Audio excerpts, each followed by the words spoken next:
There's a storm across the valley. The clouds are rolling in. The afternoon is heavy on your shoulders. There's a truck out on the 4-lane, a mile or more away. The whining of his wheels just makes it colder. Welcome to Community Forum. Today is November 17th, 2022. I am Priscilla Almquist Olsen, your host, and it gives me a great deal of pleasure to welcome to Community Forum our Chief of Police in Easton, Massachusetts. Welcome, Keith Boone. Thank you. And I bet you've got a story to tell about that last name, don't you? Aren't you related to the famous Western Boone? Unfortunately not. No? No. Okay, but you've become famous in your own right. And that's your camera. Okay. And that's mine. Okay, so tell me about your journey. I mean, you grew up in Easton, so you are a townie like me. And tell me what that was like. How did that prepare you for the job you have today? Well, I think the most important thing it did for me was it helped me recognize the community and really be part of the community. I was raised in town. My parents were raised in town, and I went through the school system here. I went to Morrow Hall for elementary school, went off to the middle school, junior high, and then Oliver Ames High School, graduating in 1995. So I had a good pulse on the town growing up here, and so I think that helped me when I joined the police department. So it gave you the values, and what were some of those values that you learned here in Easton? I think community is the one word that always comes to mind. I still feel that we're a small-knit community. I know we've grown quite a bit in the last 25 years, but I think those values, relationships, and that you form with your neighbors was the big thing that I got growing up here. Yeah, and people come together for whether it's to help somebody or for a worthy cause. And I think people in Easton believe that it takes a village. And it does. It does. And so when did you get the idea that you wanted to be a policeman? When you were 5? No. Did you wear a policeman's uniform on Halloween? No, I actually, I grew up as a skateboarder, really, so that was my goal, to skateboard. I started thinking about law enforcement probably in my teen years. I had some family friends, parent friends of my parents that were state troopers, and some local friends here in the police department. And so that's when I started seriously thinking about it. And as I graduated, I went off to Massasoit in 1995 and started taking criminal justice classes, and that's where I really fell in love with the idea of being a police officer and trying to help people. Mm-hmm. So I imagine you started out at a very low rank. I did. I started, luckily, Stan Bates, retired Chief Stan Bates, hired me in 2001 to be a special police officer. And at the time, it was really just helping assist the full-time staff, whether it be for traffic details or parades or large events like that. So I got my foot in the door, so to speak, in early 2002 when I started, and ended up getting hired by the Chatham Police Department actually in late 2003. And so I went down to the Cape and worked as a full-time police officer down Cape Cod for Chatham and the Provincetown Police Department until, lucky enough for me, there was a vacancy in 2005. And so with the relationships I had already formed here, my resume was ready to be submitted, and I was fortunate enough to get hired here by, at that time, Chief Tom Kaminsky hired me as a full-time patrolman. Who hired you? Tom Kaminsky. Oh, okay. Yeah, yep. I see him on special detail. Yeah, he's still around, yeah. Yep. He is. Yeah. So I became a full-time patrolman. I started actually January 2006 was my first time. First and station. what were some of those early experiences that you recall that you felt just influenced and bolstered your commitment to police protection? I love helping people, and I felt right away, just with medical calls, and we had problems with substance abuse and domestic violence. I was always working the night shift, always involved with trying to help people or help steer people in the right direction. So that was early on in my career. It's something we still deal with every day. Was Narcan available when you started the night shift? Narcan? Narcan. Narcan. So, no, I hadn't even heard of it. We implemented that back in 2015. So it was a newer thing we were hearing about in probably 2012 and 13. And on the police side, the fire department was using it. But during the explosion of the opiate epidemic, we just needed to do something. And so they actually started incorporating the Narcan into first responder training. And so we were able to get outfitted with it in 2015. We've been carrying it ever since, me included. As a kid, you were always interested in helping people, and you did. And so you're finding that calling here in your position. And after you were a patrolman, what happened? What was the next position? Sergeant? Yeah, so I was a patrol officer until 2013, and I was promoted to sergeant under now retired Chief Krajcek. So I was the midnight sergeant for several years. When you get promoted, you somehow find yourself back on the overnight shift. And so I went to the night shift and was the midnight shift supervisor until I became the deputy police chief in 2015.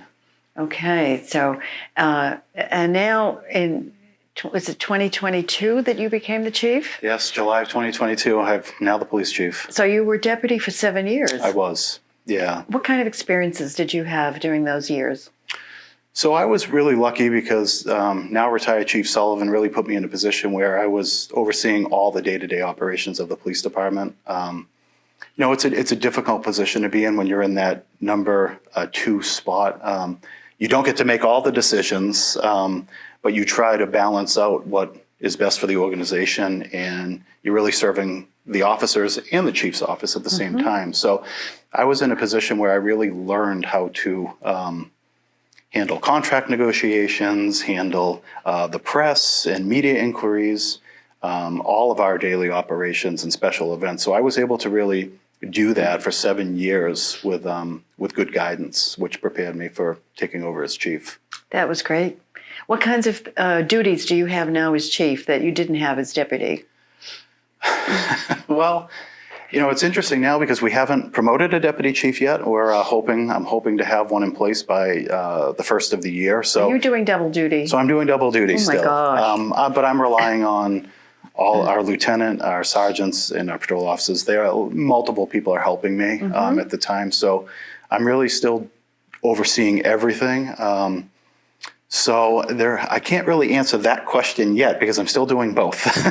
But I guess the one thing that's different is at the end of the day, every decision goes through me, and I have to live with every decision I make for the department and the consequences for those. So I guess that's the difference. But I took on some of that burden with Chief Sullivan as well because I was serving for him. So I feel that that's the one difference, really. You have to make the decisions and you live by them. Yes, and so it seems to me that another job is mentoring. So when you get your deputy chief, you'll be mentoring that deputy in case he qualifies to become the next chief. Exactly. But you're so young, 45. Yeah, not that young, but yeah, young, young to some people. Very but young. That is part of the job, and I was fortunate enough to have a good mentor, and that's part of law enforcement. It's part of teaching, and I was fortunate enough as a patrol officer to have good sergeants that mentored me, which made me want to become a sergeant, and good lieutenant and good chief that made me want to keep going ahead. So I'd like to do that for my staff and encourage them and help them get to where they want to be as far as career goals. Recently I interviewed the fire chief, Justin Alexander, and we talked about the cooperation, more the partnership between the fire department and the police department. How is that going? We've always had a great relationship. Since I started as a patrol officer, I know the names of the firefighters. A lot of them live in the town. I've played softball with several of them on different teams. But just as a working relationship, we all respond to medical calls. The police respond to all medical calls to back up the fire department. So any fatal accident or bad scene, unfortunately, we all respond to together. Mm-hmm. So we burden ourselves a lot, and we lean on each other a lot for that, to get through those things. So we've had a great relationship, just police and fire in general, and I'm lucky enough to have had a great relationship with the retired fire chief, Kevin Partridge, and now Chief Alexander. So we work great together. It's a great partnership. We're looking to have a combined police, fire, DPW facility. So that would be something that would just be great. We could all be on one site. We work together constantly. So that's what our goal is. And as I'm sure you've watched on ECAT, my tour of our building, where we are looking at a new municipal building. Hopefully we'll have some more information by next summer to bring to the voters. Yes. Well, I think the before and after tours would be quite significant. Yeah, our building was early 1960s, was original construction. It was had a addition done in the early 1990s, and really that's where we're at. We've outgrown it. Space needs is a problem, and we're just not up to code with a lot of things. There's a lot more things we could do for the community. Mm-hmm. We can't host meetings like this anymore. We don't have the space for it. So just for community involvement, it would be great to have a facility, and in recruitment to try to bring in new officers to show a state-of-the-art facility would be something that would help us, bring in new officers. And I understand the DPW will be the third department which will be in this building. Correct. Yeah, it would be police, fire, DPW, and water. So everybody would be on a central location, which, as someone who grew up in town and lives in town now, having that kind of one-stop shop for everything, whether it's you get a stop to check on a water problem or talk to the police or get a fire permit, or to have everybody centrally located would be great. Right. And it's good for all the employees of those several departments too. Yeah, absolutely. To form a relationship and yeah. Okay. So what do you see for the future? So we're hiring right now. We're trying to increase our staffing to get, we're trying to do some different things in the community with some community outreach with whether it's mental health or substance abuse. So we're trying to increase our staff to 40 officers, which I hope will be there by next summer. We're going to be extending 3 offers to new recruits in the next few weeks. So as far as the future of the department, my goal is to build on what we have, continue working towards our accreditation, which we've been an accredited department since 2009. So we are going to just keep pushing forward, following best practices, and try to increase staff and do more in the community, whether it be outreach or any of those things. So you're also, am I to understand that you're also trying to hire civil, not police people per se, but those who are related to some of the police concerns, like mental health and so forth. So there are opportunities in the police department for civilians, shall we say? Yeah, so one thing we're fortunate of is the leadership in this town. And early on in 2020, the town administrator really made a priority to try to have a independent mental health liaison. And so we worked with the town, the fire department, and health and community services to identify that position, create a job description for it.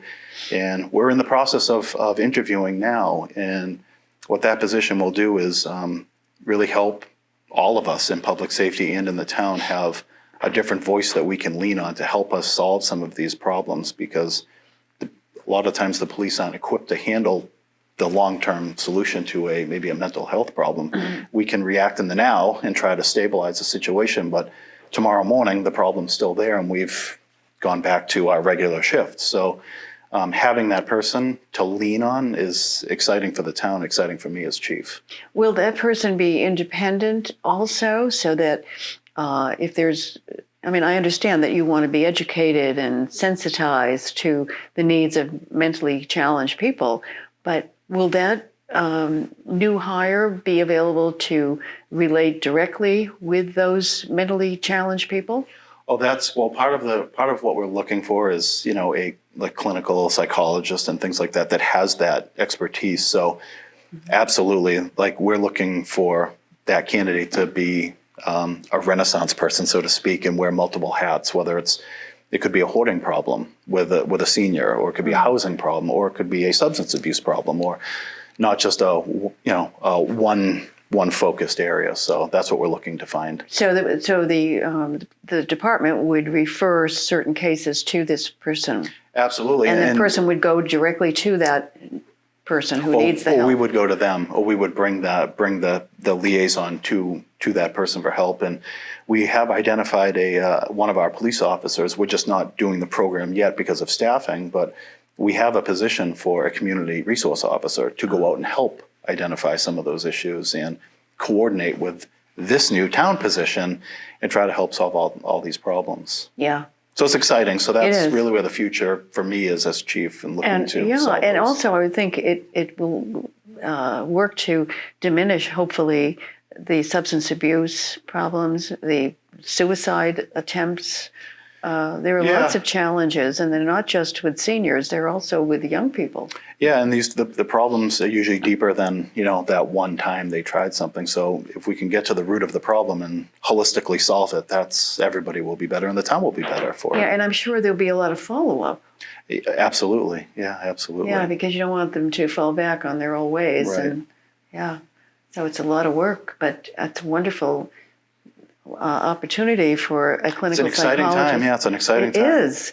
And those are things that when I was growing up in Easton in the 50s, they weren't all these places to go. My dad was chairman of the Board of Selectmen in the 50s and early 60s, and he was also chairman of the Board of Welfare. And there were only 3 selectmen back then, and each of them was on the Board of Welfare. And I can remember as a kid going to a place that had it was a shack on Bay Road, and it had a dirt floor, and there were 3 kids in there, and we bought Christmas presents for the kids, and my dad hired the father because obviously he needed help, and hired him on the DPW. Oh. And then he got a call once. I mean, this is how, and my dad was a full-time worker with the Brockton Edison Company, but he got a call to say that the guy was not there, and they were afraid that he was at a local bar. So my father left the job, he had permission, and went to that local bar and sat next to him and talked to him and said, so he was his psychologist or his therapist, and told him that, that his job was at stake here. He had to go back. My dad I'm sure he ordered coffee, and then he had to talk, and the man never got rid of his drinking problem. Never was, kept his promise to my father, and kept his job. And I believe they moved out of that dirt floor shack, and so he was able to, lift himself up. Yeah. But my dad was the only contact, and he certainly didn't have any training. Advanced training on things. Problems, but it was, my dad was a very sensitive person and cared a lot about people. Well, we've come a long way, so we have a lot more resources. Excuse me. Especially in this town, we have a great health and community services department, and great fire department, and I think a great police department, people that are willing to help regardless of the problem. And how has technology advanced your department? Made it easier or made it more efficient? Well, it's made it easier, efficient, but it's also it's caused problems too with technology. A lot of cyberbullying we see now, and a lot of crimes that didn't exist with social media and things like that. They didn't exist even when I was growing up. So it's gave us challenges with how to address that type of behavior. So, but on the other side, as far as efficiency, everything is technology. Everything's digital now that we do. There's rarely any real paper records we have to generate paper records because we're required to from public records law. But as far as everything else, there's no real handwriting of records or anything like that. Everything's digitized. We have turned our cruisers into really mobile offices where anything you can do inside the police station, you can do from your cruiser now with a computer. Wow. So That's great. yeah. Now, you mentioned social media. Do you investigate bullying on social media? Yeah, we get, as they get reported to us, we're obligated to look into those things. So we do. They're just difficult sometimes to identify who the people are that are doing it. But that's, probably the last 5 years, we've seen a huge increase in that type of digital crime, identity fraud, bank fraud, things like that. And it's very difficult. It's very difficult to even identify suspects with bank fraud and things like that. So it's a very specified type of investigation that has to happen now. Well, I know, I'm sure all of our viewers have gotten calls or messages on their answering machines. We understand that, that I'm calling from your Visa card, and we notice that there's a $1,500 charge on your account. And if this isn't true, please call this number as soon as possible, and we'll try to rectify the situation. So the first time I got one of those calls, I called the police department, and they said, this is years ago, probably 18, 19 years ago. And when I came back in 2003, what's the math here? 19 years, yeah. Thank you. Wow. Okay. And I was told that there was not really any way to deal with it then. Yeah. But has that changed?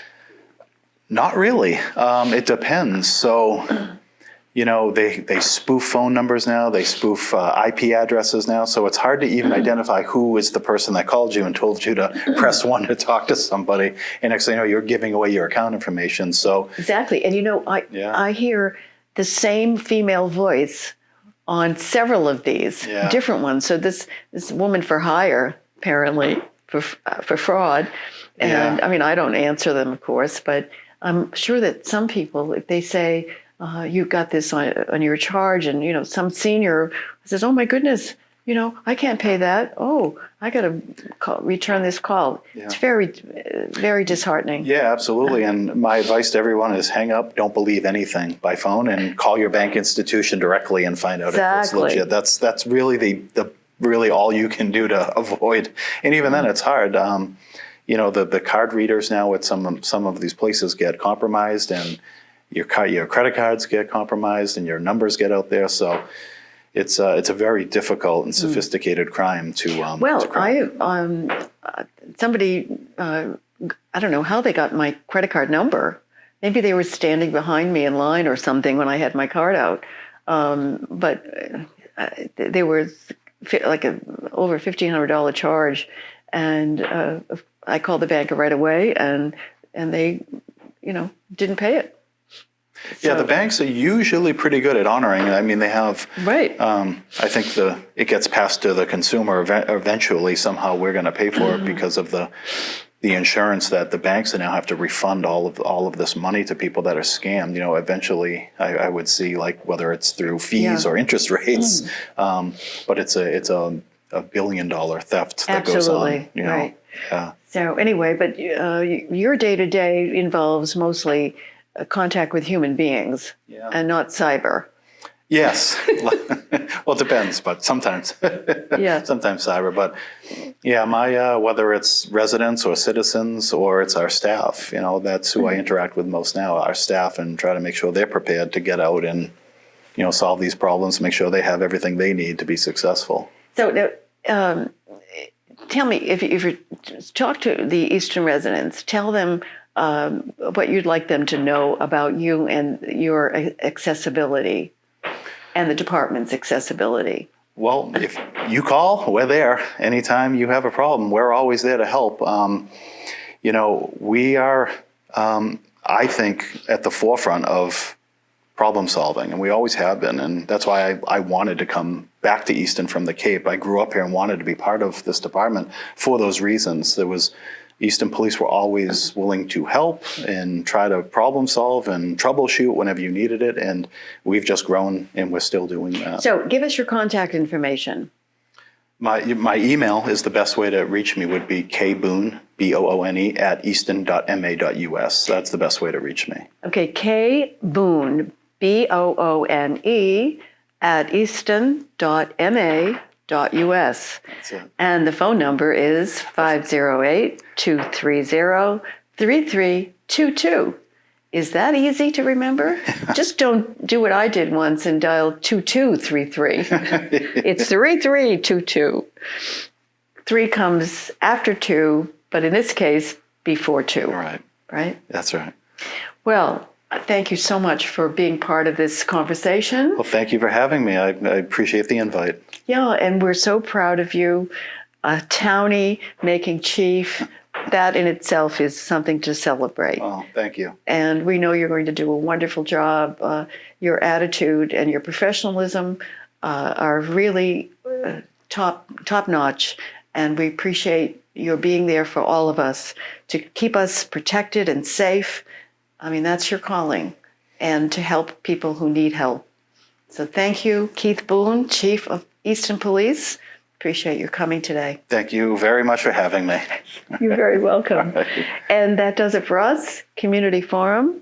Priscilla Almquist Olsen, wishing you all a very nice Thanksgiving coming up. And thank you for watching. Be well.